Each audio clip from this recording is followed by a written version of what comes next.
Assalamualaikum warahmatullahi wabarakatuh. Ala kulli niyatin salihah wa ila hadratin nabiyil mustafa sayyidina rasulillahi sallallahu alaihi wasallam. Al-Fatihah.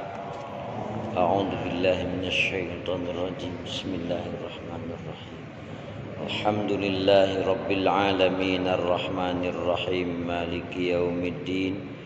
Iyyaka na'budu wa iyyaka nasta'in ihdinas siratal mustaqim siratal ladzina an'amta 'alaihim ghairil maghdubi 'alaihim waladdallin. Masih halaman 48. Bismillahirrahmanirrahim. Sebelumnya kita sedang mempelajari tentang cara mengetahui kalimat isim. Yang dimaksud adalah cara mengetahui kalimat isim itu salah satunya dengan khafad atau jar. Dikatakan dalam kitab ini yang dimaksud dengan jar adalah rendah hati. Jadi siapa yang ingin mengenal Allah, dia harus rendah hati.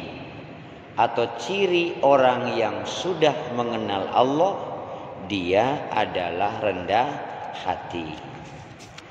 Yang kedua, wat tanwini, dan dengan tanwin. Disebutkan di sini wa yu'rafu atau wa ya'rifullahu ta'ala aidon bit tanwini. Dan ia juga, ia itu ke manusia maksudnya, bisa mengenal Allah Ta'ala aidon bit tanwini, dengan tanwin. Yang dimaksud tanwin di sini tentu bukan tanwin yang ada dalam ilmu nahwu, tapi tanwin yang dimaksud adalah penulisan ketetapan Allah Subhanahu wa ta'ala. Dalam ilmu nahwu, tanwin itu paling tidak ada 4. Satu, ada tanwin tamkin. Yang kedua, ada tanwin tankir. Yang ketiga, ada tanwin iwad. Yang keempat, ada tanwin muqabalah. Kalau dengan cabang-cabangnya bisa sampai 15. Tapi yang paling populer di kalangan santri 4 saja. Imma tanwinu tamkinu, ada kalanya cara seseorang menjadi makrifat kepada Allah, menjadi kenal kepada Allah adalah at-tamkinu dengan tanwin tamkin. Maksudnya adalah berupa penetapan dari Allah, penetapan pemberian dari Allah Subhanahu wa ta'ala. Dengan cara apa? Bi ayyumakkinahullahu ta'ala min mahabbati syaikhin kamilin arifin billah. Dengan cara Allah memberikan peluang kepada seseorang, dia mencintai seorang guru, yang gurunya itu kamilin, sempurna keilmuannya, yang gurunya itu arifin, makrifat kepada Allah. Jadi kalau seseorang itu akan dijadikan orang yang makrifat kepada Allah, orang yang mengenal kepada Allah, orang yang dekat kepada Allah, Allah akan memperkenalkan orang itu dengan seorang guru yang kompeten.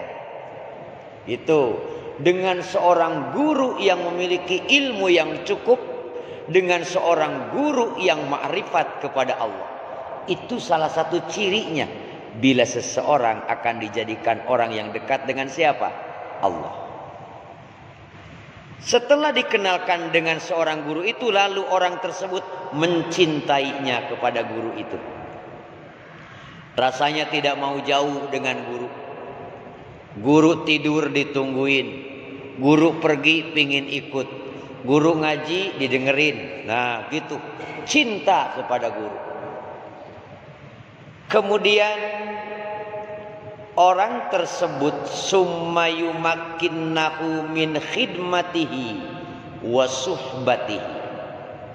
Karena tadi sudah cinta kepada guru, maka orang yang akan dijadikan orang yang makrifat oleh Allah akan diberikan kesempatan dia berkhidmat kepada gurunya. Banyak orang yang ingin khidmat kepada guru. Tukang disuruh, banyak yang pingin. Ada yang tugasnya di dapur guru, banyak yang pingin. Menjadi pelayan guru, banyak yang pingin. Tetapi tidak semua murid diperintahkan oleh itu untuk guru. Tidak semuanya. Nah, orang yang akan dijadikan oleh Allah sebagai orang yang dekat, yang makrifat, yang kenal kepada Allah, tiba-tiba Allah memberikan peluang kepada orang itu bisa khidmah kepada gurunya. Masya Allah. Jadi semua itu berjalan atas kehendak siapa? Allah Subhanahu wa ta'ala. Pantesan ada yang banyak orang cerita ya. Ada yang mondoknya itu kerjaannya di kebun kiai. Ada juga yang di sawah.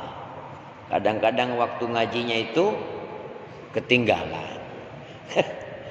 Bukan tidak rajin, cuman ditugas oleh gurunya jaga kebun. Ada yang ditugas ngembala kambing, kan gitu cerita-cerita orang dulu ya. Tetapi ternyata orang-orang itu menjadi orang alim. Malah tidak sedikit yang menjadi ulama besar, menjadi waliullah. Mungkin ini salah satunya.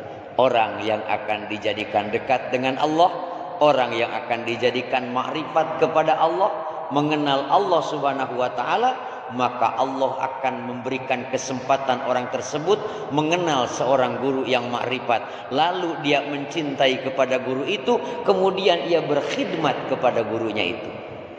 Wa suhbatihi, dan ia menemani gurunya, bergaul dengan gurunya. Siang bersama guru, pagi bersama guru, sampai sore, sampai pagi lagi, terus bersama guru. Untuk apa? Karena belum cukup kita hanya belajar ilmu, menerima ilmunya, kemudian ditinggal begitu saja.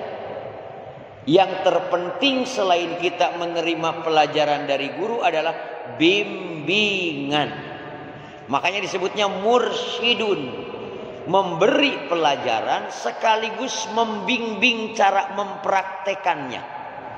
Kalau kita dari pagi sampai sore dengan guru, dari sore sampai malam dengan guru, sampai pagi lagi dengan guru, kita akan melihat bagaimana guru di pagi hari, bagaimana guru di siang hari, bagaimana sikap guru sore hari, sampai malam hari, sampai pagi lagi.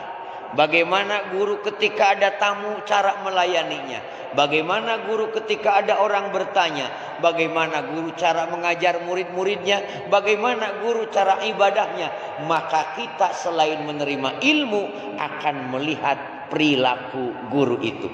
Dikatakan sebagian orang menyebutnya guru itu digugu ditiru, ilmunya diambil, perilakunya menjadi contoh. Makanya betapa beratnya seorang guru. Dia harus memberikan ilmu dan sekaligus harus menjadi contoh. Nah, itulah pentingnya suhbah. Jadi satu, dia akan ditakdirkan menemukan gurunya. Yang kedua, dia akan mencintai kepada gurunya. Yang ketiga, dia akan berkhidmat kepada gurunya. Dan yang keempat, ia akan menemani apanya? gurunya. Itu tanda-tanda orang yang sedang diantarkan oleh Allah Subhanahu wa taala untuk mengenal Allah Subhanahu wa taala. Seperti dalam satu hadis dikatakan, barang siapa yang Allah bermaksud orang itu akan dijadikan baik, yufaqih fiddin, kan gitu ya. Barang siapa yang Allah bertujuan berkehendak orang itu akan dijadikan baik, maka Allah menjadikan orang itu ngerti dalam agama. Masya Allah, semuanya adalah hidayah dan taufik Allah Subhanahu wa taala. Itu yang pertama. Kita lanjutkan. Summa yumakkinnahu min syuhudil haqqi wa ma'rifatihi. Kemudian setelah ia mencintai gurunya, berkhidmat kepada gurunya, menemani bergaul dengan gurunya, lalu Allah memberikan kesempatan kepadanya untuk menyaksikan syuhudil haqqi, menyaksikan kemahabesaran Allah, wa ma'rifatihi, dan ma'rifatnya kepada Allah Subhanahu wa taala melalui gurunya tadi. Ini pentingnya talaki dengan guru, pentingnya bertemu dengan guru. Sekarang kita kalau nyari ilmu bisa di segala media, betul. Di buku banyak, tinggal beli ke toko buku. Di internet banyak kan ya. Tetapi harus talaki dengan guru, bertemu berhadap-hadapan. Karena kalau hanya membaca saja, kalau hanya mendengar saja di internet, kita tidak tahu bagaimana caranya guru mempraktekkan itu. Oleh karena itu harus talaki, harus bersanad. Ini pentingnya. Karena ketika bertemu dengan guru, bersama dengan guru, disitulah Allah akan memberikan kesempatan kepada kita untuk menyaksikan kemahabesaran Allah dan makrifat kepada Allah dengan wasilah guru-guru itu. Wa imma tanwinu tankir, atau bisa juga ada kalanya seseorang menjadi makrifat kepada Allah itu dengan cara berupa tanwin tankir. Yang dimaksud tanwin tankir di sini adalah berupa pengasingan. Ngertos pengasingan? Diasingkan, ya kan? Diasingkan, teman tidak mau gaul dengan kita. Kalau kita lewat juga nggak ada yang nyapa. Masya Allah, seakan-akan dicuekin oleh orang senegara, diasingkan. Keluarga kerjanya cemberut, saudara mengkerut, ya kan gitu ya. Tetangga, teman, sahabat, semuanya mengasingkan. Ini juga termasuk tahapan ternyata. Disebutnya tanwin tankir. Seperti apa contohnya? Bi'an yatanakkaro min jami'in nasi, dengan cara ia merasa diasingkan terhadap seluruh manusia. Seakan-akan ia itu dikucilkan, diasingkan oleh setiap orang, setiap manusia. Nah, ini ternyata tahapan ujian, ada tujuan dari Allah. Kita kadang-kadang malah berbicara, kenapa orang-orang pada cuek gitu ya. Kita tidak tahu rencana siapa, rencana Allah Subhanahu wa ta'ala. Masya Allah. Wa yufiru minhum, dan ia menyembunyikan dari orang-orang itu. Karena tadi sudah diasingkan oleh orang banyak, akhirnya dia merasa malu. Dan setelah malu, dia sendiri malah mengasingkan diri dari orang banyak. Karena sudah merasa malu, dicuekin, diasingkan oleh orang banyak. Udah, akhirnya dia menyembunyikan diri, pergi ke tempat yang tidak ada yang mengenalnya. Kalau ke kota yang tidak ada mengenalnya. Kalau ke hutan yang tidak ada orang kenal di sana. Hatta ya'tanasabillah. Dalam sebagian kitab dibacanya ya'tanasa. Di sini ya-nya di tengahnya, ya'tanasa. Sehingga ia merasa nyaman billahi, dengan Allah subhanahu wa ta'ala. Karena tadi diasingkan oleh orang banyak, lari kemana-mana orang mengasingkan kepadanya. Pada akhirnya ia memilih jalan untuk menyendiri. Dan sepanjang ia menyendiri, terus dia bertafakur, terus dia berzikir dengan Allah subhanahu wa ta'ala. Sehingga bertambah waktu, berganti waktu, akhirnya ia nyaman dengan Allah subhanahu wa ta'ala. Ternyata ada rencana Allah bagaimana agar ia dekat dengan Allah. Karena kalau dengan orang banyak dia terganggu terus, kalau dengan temannya dia terganggu terus, maka sengaja Allah kucilkan dia dari orang lain agar ia fokus hanya dzikir kepada Allah subhanahu wa ta'ala. Jadi kalau kita ditakdirkan tidak bisa pergi dari rumah karena sakit, gak usah ngambek ya. Jangan-jangan sengaja Allah memberikan sakit kepada kita, tidak bisa bertemu dengan orang banyak di luar sana, tujuannya agar kita terus mengingat Allah subhanahu wa ta'ala. Karena kita jelas tidak tahu di balik yang terjadi apa sebenarnya rencana Allah subhanahu wa ta'ala. Subhanallah. Nah itu ternyata agar kita nyaman, agar orang itu nyaman dengan Allah subhanahu wa ta'ala.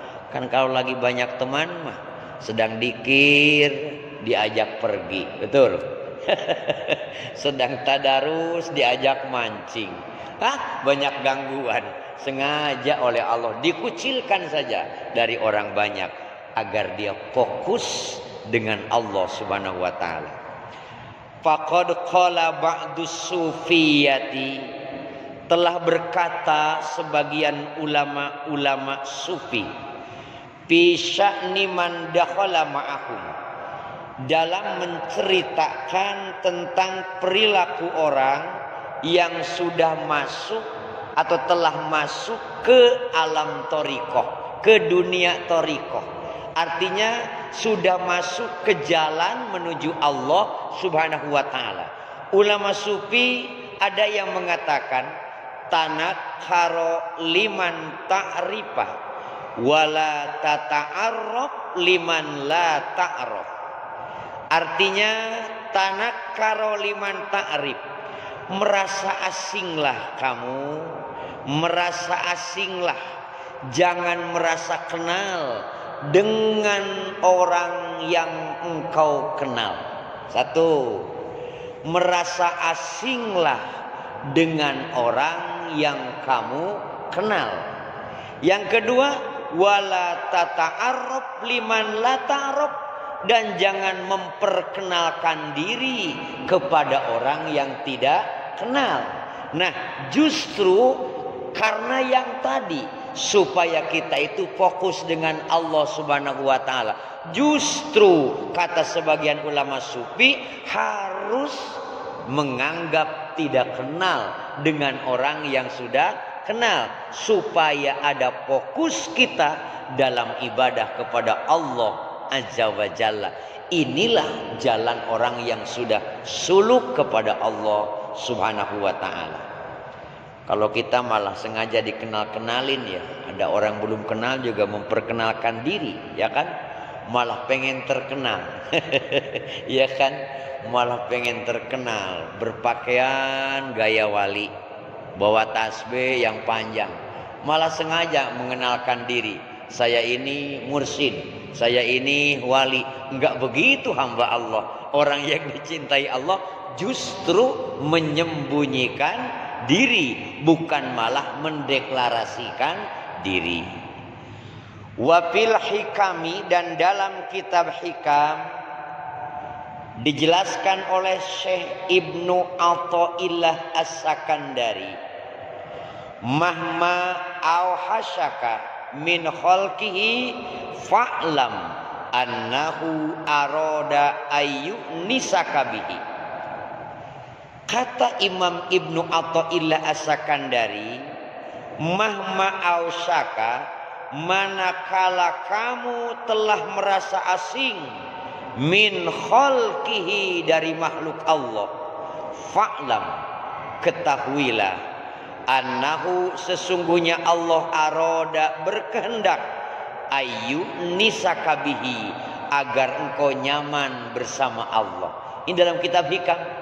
Kata Syekh Ibnu Athaillah As-Sakandari, manakala engkau merasa terasing dari makhluk-makhluk Allah, itu adalah ketahuilah bahwa Allah bertujuan, Allah bermaksud atau berkehendak supaya engkau nyaman dengan Allah Subhanahu wa taala, tidak diganggu makhluk yang lain. Wa qala aidan, dan berkata Syekh Ibnu Athaillah, ma nafa'al qalba syai'un mislu uzlatin.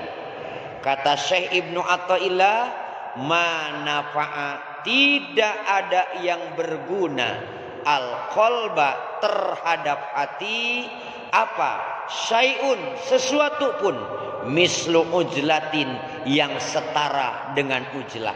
Artinya apapun itu, kata Syekh Ibnu Athaillah, tidak ada yang berguna untuk hati kecuali kita ujlah. Ujlah itu menyendiri, bangun malam sendirian zikir kepada Allah, siang hari membuat waktu senyap bagaimana agar bisa menyendiri supaya hanya dengan siapa? Allah. Tidak ada yang bermanfaat selain itu, kata Imam Ibnu Athaillah As-Sakandari, supaya hati tidak terganggu, hati tidak tergoncang dengan hal-hal yang lain. Yadkhulu biha midada fikratin, yadkhulu, di mana seseorang bisa masuk dengan cara ujlah itu, midada fikratin, ke areal perenungan.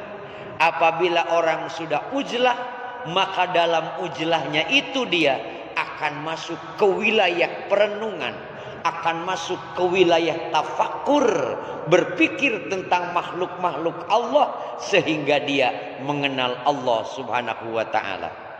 Wa amma tanwidul iwadi, sudah kurang 5 menit ya, baru 2 dia. Kita teruskan malam Rebo yang berikutnya ya, karena kalau jalannya macet ke Sunternya. Jadi 2 saja baru ya. Tanwin tamkin, tanwin tankir. Tamkin, kita bertemu dengan guru, kehendak Allah, kita mencintainya, berkhidmat kepada guru, menyertai dalam kehidupannya, sehingga kita bisa mengenal Allah Subhanahu wa taala. Dikatakan laula murabbi ma araftu rabbi, jika bukan karena guru aku tidak akan kenal dengan Tuhanku. Yang kedua, terkadang Allah mengantarkan seseorang untuk mengenalnya, untuk makrifat kepadanya, untuk dekat kepadanya, dengan cara seseorang itu dikucilkan dari manusia agar ia fokus hanya dengan Allah Subhanahu wa taala. Artinya tidak satu pun terjadi kepada kita melainkan Allah punya tujuannya. Rabbana atina fid dunya hasanah wa fil akhirati hasanah wa qina azabannar.